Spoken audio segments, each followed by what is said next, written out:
जय गुरु जी संगत जी। वीडियो को लाइक कीजिए, चैनल को सब्सक्राइब कीजिए और बेल आइकन को प्रेस कर दीजिए ताकि आपको लेटेस्ट वीडियो की जानकारी अच्छे से मिल सके। जय गुरु जी संगत जी। गुरु जी का अनंतम अनंतम शुक्राना और गुरु जी के श्री चरणों में कोटि कोटि प्रणाम और प्यारी प्यारी संगत को जय गुरु जी। संगत जी, गुरु जी पर हमें पूरा भरोसा है, हम पूरा यकीन रखते हैं, पूरी श्रद्धा रखते हैं और यकीन मानिए इस श्रद्धा और इस भरोसे से हम न जाने कितने तूफानों को पार कर जाएंगे। ठीक आज के सत्संग की तरह आज के सत्संग में कैसे गुरु जी की एक संगत अपने जीवन की परीक्षा पार कर लेती है, जीत जाती है।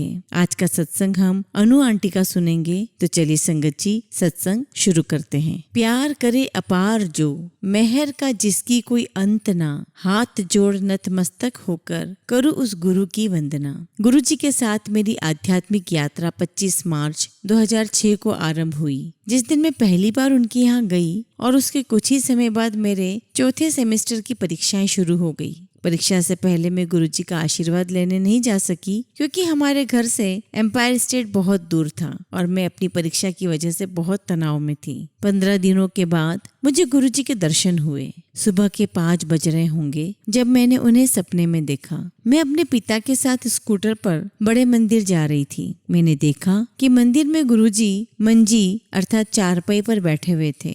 जब मैंने उनके आगे माथा टेका तो वो बोले, देखा यहाँ आने में सिर्फ 5 मिनट ही लगे हैं। मेरी नींद खुल गई और मेरी नजर दीवार पर लगी घड़ी पर गई तो मैंने देखा कि वास्तव में इस पूरी दर्शन प्रक्रिया में मुझे सिर्फ 3 मिनट लगे थे। मैंने जो देखा था उस पर मुझे विश्वास नहीं हो रहा था क्योंकि ये ख्याल कि गुरुजी चारपाई पर बैठे हुए थे बिल्कुल अविश्वसनीय था।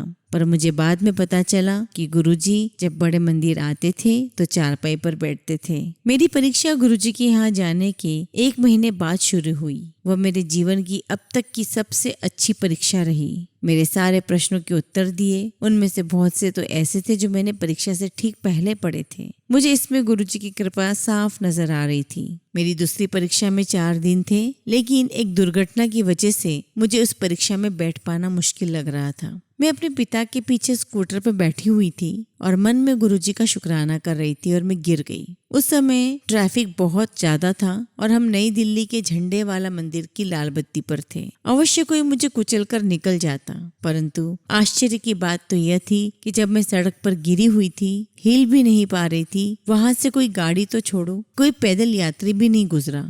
गुरुजी ने वह सारा नजारा स्थिर कर दिया, ऐसा लगने लगा। जब मेरे पिता ने मुझे उठाया तब जाकर वहाँ ट्रैफिक का आना जाना शुरू हुआ। मैं ठीक थी, लेकिन मेरे दाहिने हाथ पर गहरे घाव थे और वो सूज गया था, लेकिन हड्डी नहीं टूटी थी। मुझे चिंता हो गई कि मैं अपनी अगली परीक्षा कैसे लिखूंगी। मुझे अपनी परीक्षा के लिए एक लिखने वाले राइटर की आवश्यकता थी। मुझे अपनी परीक्षा के लिए एक लिखने वाले की सहायता लेने का सुझाव दिया गया, लेकिन क्योंकि मेरी परीक्षा में लिखने का नहीं था बल्कि रेखा चित्र बनाने थे, मैं जानती थी कि यह सब मैं किसी लिखने वाले सहायक को बोलकर नहीं समझा पाऊंगी। इसी बीच मेरे साथ एक ऐसा अनुभव हुआ जिससे मुझे एहसास हुआ कि गुरुजी मेरे साथ थे और मुझे चिंता करने की कोई आवश्यकता नहीं थी।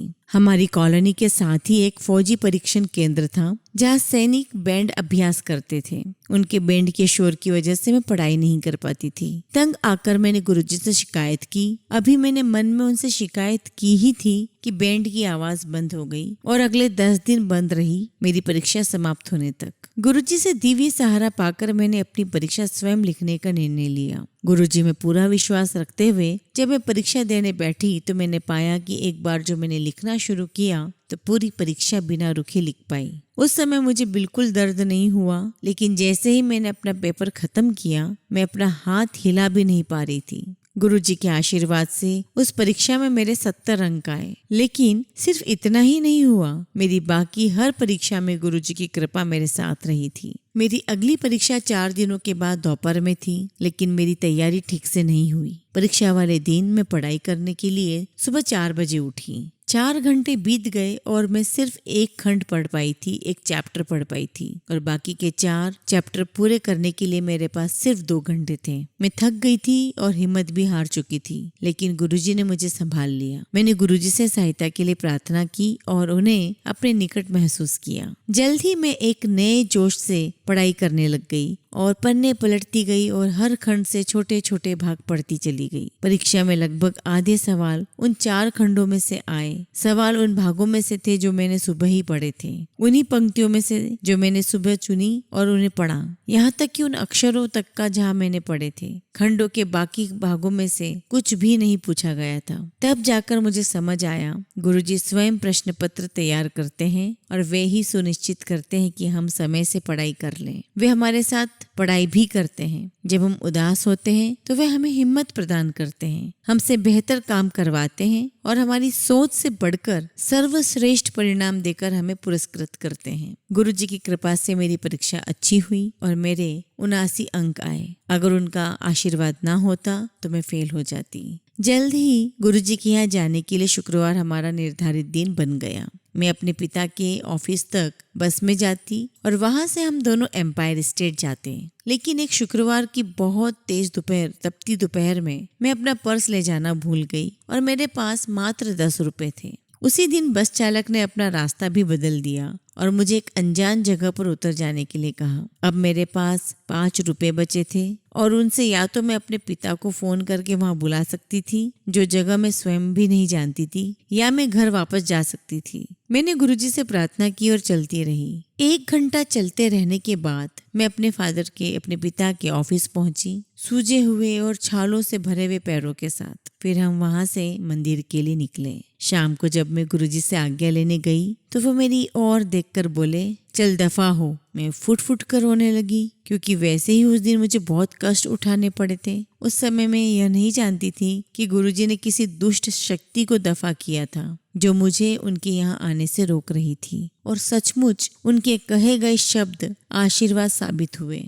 गुरुजी के मंदिर जाते समय मुझे फिर कभी किसी परेशानी का सामना नहीं करना पड़ा। जल्द ही गुरु पूर्णिमा आने वाली थी और मेरे पिता सेवा करने के लिए मंदिर जल्दी जाना चाहते थे। उस दिन बारिश हुई थी और जब तक हम मंदिर पहुंचे वह फिर से गंदा हो गया था। हम अन्य संगत के साथ सफाई में जुट गए। उस समय मैंने अपनी पीठ के दर्द के बारे में भी नहीं सोचा, जो मुझे पिछले 6 सालों से था, और मैंने पूरे मंदिर में 2 या 3 बार झाड़ू लगाई। जनरली इतना परिश्रम करने के बाद मैं अपने पैरों पर खड़ी हो पाने में बहुत असमर्थ होती थी, लेकिन उस दिन गुरुजी के आशीर्वाद की वजह से मैं यह सब कुछ कर पाई। उस रात गुरुजी ने मुझे डांस करने के लिए भी कहा और मैंने किया। उस दिन सेवा और डांस करके मुझे क्या मिला, यह मुझे गुरुजी की महासमाधि लेने के 1 महीने बाद समझ आया। मैं बड़े मंदिर में एक कपल का सत्संग सुन रही थी।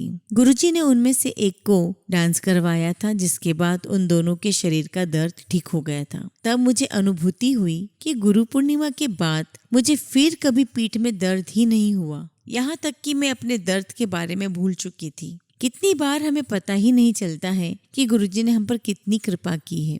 1 साल बाद साल 2007 की शिवरात्रि के अवसर पर एक बार फिर गुरुजी ने अपना अपार प्रेम मुझ पर बरसाया। बड़े मंदिर में गुरुजी के दर्शन के लिए लंबी पंक्तियां थी और मैं देर रात तक वहां सेवा कर रही थी, जिसके कारण मैं गुरुजी के दर्शन नहीं कर पाई थी। सारी संगत को जब गुरुजी के दर्शन हो गए, उसके बाद में मैं अंदर गई तो मुझे पता चला कि गुरुजी का हुक्म था कि किसी को भी मुख्य हॉल में प्रवेश न करने दिया जाए और संगत लंगर करने के बाद बिना उनकी आज्ञा लिए घर वापस चले जाए।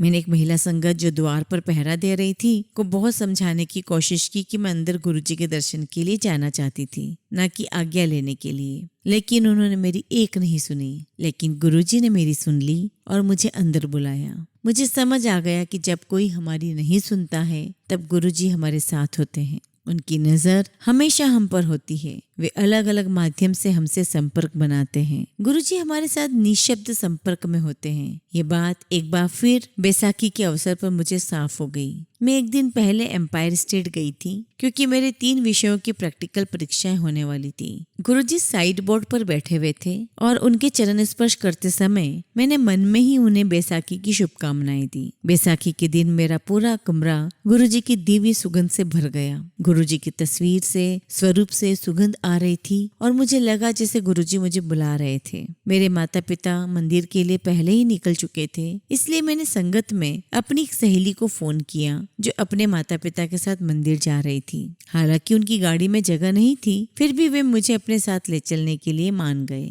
और मैं सारा रास्ता अपनी सहेली की गोद में बैठकर गई और सारे रास्ते गुरुजी से प्रार्थना करती रही कि वे मेरी सहेली और उसके परिवार को आशीर्वाद दे। और हम सब अचंभित रह गए जब गाड़ी में सबको गुरुजी की सुगंध आई। हमने बाहर देखा तो पाया कि गुरुजी की गाड़ी हमारी गाड़ी के साथ ही थी। गुरुजी ने मेरी प्रार्थना का उत्तर दे दिया था। हम बड़े मंदिर तक बाकी का रास्ता गुरुजी की गाड़ी के पीछे पीछे जय गुरुजी करते हुए गए, परंतु घर जल्दी वापस जाकर पढ़ने के लिए मेरे पास कोई साधन नहीं था। मेरे माता पिता मुझे पहले ही कह चुके थे कि किसी भी हाल में वे जल्दी वापस नहीं आएंगे। मैंने निश्चय कर लिया कि मैं सारी रात मंदिर में ही बिताऊंगी और सुबह परीक्षा देने के लिए सीधा वहीं से कॉलेज जाऊंगी। मैं गुरुजी के दर्शन के लिए मुख्य हॉल में गई। गुरुजी ने मेरी आंखों में देखा और हल्की सी मुस्कान दी, मानो कह रहे हो, देखो तुम आ गई। जब मैं दर्शन करके हॉल से निकली तो संगत के 3 लोग मेरे पास आए और बोले कि वे मुझे घर जल्दी छोड़ देंगे ताकि मैं परीक्षा देने से पहले कम से कम ठीक से सो सकूं और जितना हो सके पढ़ सकूं। अगली सुबह मेरी परीक्षा बहुत अच्छी हुई और तीनों विषयों में मेरे सबसे ज्यादा अंक आए। उस बैसाखी का बहुत ज्यादा महत्व था। अगर उस दिन मैं बड़े मंदिर नहीं जाती तो गुरुजी की शारीरिक उपस्थिति में हुए आखिरी समारोह का सुअवसर खो देती। मुझे जब भी गुरुजी की याद आती है वे अपनी उपस्थिति की अनुभूति करा देते हैं। एक बार मैं एम्पायर स्टेट जाने में असमर्थ थी क्योंकि मुझे अपनी परीक्षा की तैयारियां करनी थी और अपने प्रोग्रामिंग असाइनमेंट भी पूरे करने थे। मुझे इसके बारे में कुछ नहीं पता था, जिसकी वजह से मैं और ज्यादा तनाव में थी। वह गुरुवार की शाम थी और मेरे पिता मंदिर के लिए निकल चुके थे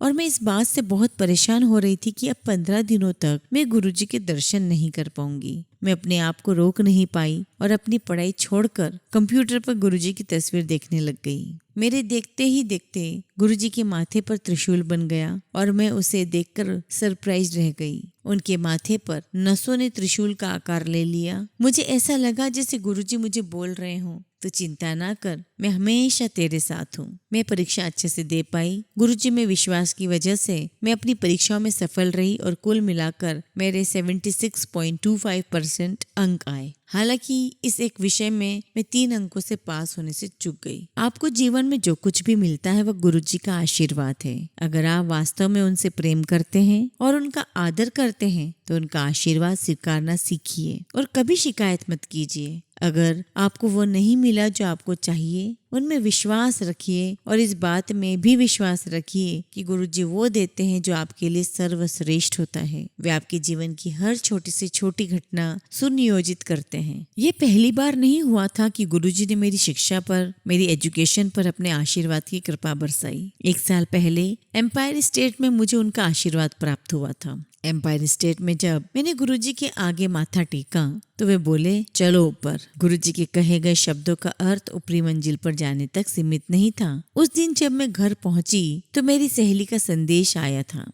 जिसमें वह मुझे दिल्ली यूनिवर्सिटी में 82% अंक लाकर द्वितीय स्थान पर आने के लिए बधाई दे रही थी। ये परिणाम उसी समय आया था जिस समय गुरुजी ने मुझसे बात की थी। इससे पहले मैं दिल्ली यूनिवर्सिटी में 7वें स्थान पर आई थी। गुरुजी ने मेरी दूसरे स्थान पर तरक्की कर दी। ऐसा बहुत बार हुआ था कि अपनी पढ़ाई की वजह से मैं गुरुजी के यहाँ नहीं जा सकती थी। एक बार मेरी परीक्षा शनिवार के दिन पड़ रही थी और एम्पायर स्टेट जाने का हमारा दिन गुरुवार था। मैं अपने पिता के साथ गई, लेकिन पहली बार मैं उन्हें चलो चलो कहकर घर जल्दी चलने के लिए निवेदन करती रही। हमने पहली बारी में ही लंगर कर लिया और जब गुरुजी के पास आज्ञा लेने गए तो वे मुस्कुराकर बोले, चलो चलो। इसे मैंने उनका आश्वासन माना कि मेरी परीक्षा अच्छी होगी। मेरी बाकी की 5 परीक्षाएं शुक्रवार के दिन पड़ी और गुरुजी ने हमारे दर्शन का दिन गुरुवार से बदलकर शुक्रवार करके यह सुनियोजित कर दिया कि मैं उनके दर्शन से वंचित ना रहूं। लेकिन मैं अपने माता पिता के साथ सोमवार को मंदिर नहीं जा पाती थी। एक सोमवार गुरुजी मंदिर आए और संगत को अपने हाथों से प्रसाद देकर उन्हें आशीर्वाद दिया। मैंने रोते हुए गुरुजी से शिकायत की कि मैं हर सोमवार मंदिर जाने की कोशिश करती थी, लेकिन जिस सोमवार वे मंदिर आए थे उसी दिन नहीं जा पाई। मैं रोती रही और गुरुजी टेलीपैथी से बोले, तेरा नंबर आएगा। और शुक्रवार जब मैं गुरुजी के यहाँ गई तो हैरान रह गई जब उन्होंने मुझे वही प्रसाद दिया। उस समय मैं यह नहीं जानती थी कि उस सोमवार गुरुजी मंदिर क्यों आए थे। वे अपनी संगत को एक आखिरी बार अपना आशीर्वाद देना चाहते थे। उसके अगले सप्ताह उन्होंने अपना मानव चोला त्याग दिया था। यह विचार कि अब मैं उनसे फिर कभी नहीं मिल पाऊंगी, इसका मतलब था कि अब शुक्रवार और सोमवार के दिन मेरे लिए निरर्थक हो जाएंगे। परंतु गुरुजी ने कुछ और ही सोच रखा था। अगले शुक्रवार 1 जून को जो संगत बड़े मंदिर में थी, उनमें से बहुत संगत ने एक चमत्कार अनुभव किया। पूरा मंदिर गुरुजी की दिव्य सुगंध से भर गया और मुझे आश्वासन मिला कि वे सदैव हमारे साथ रहेंगे। मैं अभी भी गुरुजी की महासमाधि के धक्के से उभर नहीं पाई हूँ कि दिल्ली की यूनिवर्सिटी की एंट्रेंस की परीक्षाएं शुरू हो गई। मेरी 2 परीक्षाएं 9 और 10 जून को होनी थी, परंतु मैं ना तो मानसिक तौर पर और ना ही पढ़ाई के दृष्टिकोण से उनके लिए तैयार थी। मैंने कंप्यूटर साइंस की परीक्षा दी, लेकिन कंप्यूटर एप्लीकेशन की परीक्षा छोड़ दी क्योंकि हमें भोग की रस्म के लिए 10 जून को गुरुजी के गांव जाना था। मुझे उम्मीद नहीं थी कि DU यानी कि दिल्ली यूनिवर्सिटी MCS की मेरी सूची में मेरा नाम आएगा। 1 महीने बाद जब परिणाम आया तो 83 अंक पाकर मैं दिल्ली यूनिवर्सिटी में 5वें स्थान पर थी। हालांकि मैं एंट्रेंस की परीक्षा में पास नहीं हुई थी, मुझे उत्कृष्टता के मूल पर दाखिला मिला। यह घटना इस बात को दर्शाती है कि हमारे जीवन में वही होता है जो गुरुजी ने हमारे लिए सोच कर रखा है। गुरुजी की उपस्थिति और हमारे लिए उनकी योजना एक ही सिक्के के 2 पहलू लगते हैं, लेकिन कभी कभी उन्हें शारीरिक रूप से न देख पाना हमारे लिए दुखदायी हो जाता है। मैं और भी ज्यादा उदास इसलिए हो जाती हूँ क्योंकि मेरा कॉलेज घर से बहुत दूर है, जिसकी वजह से मेरे लिए मंदिर जाना मुश्किल हो जाता है। जब मैं बहुत उदास होती हूँ तो मुझे लगता है कि अब गुरुजी मेरे साथ नहीं है। एक बार मैं गुरुजी से दूर होने का दुख सहन नहीं कर पा रही थी और बहुत रोई। अगली सुबह जब मैंने कॉलेज जाने के लिए बस ली तो उसमें गुरु मेरी पूजा शब्द चल रहा था और पूरे सप्ताह मेरी बस में शब्द चले। 24 सितंबर सोमवार के दिन मैंने एक सपना देखा जिसमें मैं मंदिर में बैठी हुई बहुत रो रही थी। एक आंटी मेरे पास मेरा हालचाल पूछने आई तो मैंने उन्हें कहा कि मेरे पिता अब इस दुनिया में नहीं हैं। उन्होंने मुझे आश्वासन दिया कि मेरे पिता को कुछ नहीं होगा और मैंने गुरुजी से अपने पिता की लंबी आयु के लिए प्रार्थना की। मैं रोते हुए जाग गई, लेकिन मैंने इस सपने के बारे में किसी को नहीं बताया। इसके बाद जो हुआ वो ये दर्शाता है कि संगत के जीवन की डोर गुरुजी के हाथ में ही है। हमेशा की तरह उस शाम मेरे पिता अपने स्कूटर पर मंदिर गए। रास्ते में उनके स्कूटर की टक्कर मिट्टी के एक ढेर से हो गई जो सामने आती हुई गाड़ियों की रोशनी की वजह से उन्हें नजर नहीं आया। वह स्कूटर के साथ हवा में करीब 5 फीट की ऊंचाई पर उड़कर गिरे। उनके बाएं टांग की हड्डी टूटी, कंधे पर अंदरूनी चोट लगी और दोनों कोहनियां और घुटनों में बाहरी चोट लगी। सिर्फ गुरुजी की कृपा और आशीर्वाद की वजह से उस दिन मेरे पिता घर लौटे। मुझे अपने सपने का मतलब तब समझ आया और कैसे गुरुजी के अपार आशीर्वाद ने मेरे पिता को जीवन दिया। फिर एक बार हमारे मंदिर जाने वाले निर्धारित दिन पर मुझे वायरल संक्रमण हो गया। मैं मंदिर जाना चाहती थी, लेकिन मुझे डर था कि गुरुजी मेरा कष्ट अपने ऊपर ले लेंगे। इसलिए मैंने एक मूर्खतापूर्ण हरकत कर दी और दवाई दुगनी मात्रा में ले ली। जब मैं गुरुजी के आगे बैठकर लंगर कर रही थी तो वह मेरी ओर देखे जा रहे थे। फिर गुरुजी की तबीयत खराब होने लगी और उन्होंने लंगर के बाद करीब सारी संगत को घर जाने की आज्ञा दे दी। अगले दिन जब मैं उठी तो बिल्कुल ठीक थी और मुझे पता चला कि पिछली रात संगत को घर भेजने के बाद गुरुजी ने खून की उल्टियां की थी। वे मुझे कष्ट में नहीं देख सकते थे और उन्होंने मेरी तकलीफ अपने ऊपर ले ली। क्या ऐसा प्रेम कहीं और मिल सकता है? आपका शुक्राना गुरुजी, मेरे पिता को नया जीवन प्रदान करने के लिए और इतने प्रेम और स्नेह से हमारा ख्याल रखने के लिए जो हम कभी आपके लिए नहीं कर पाएंगे। जय गुरुजी, शुक्राना गुरुजी।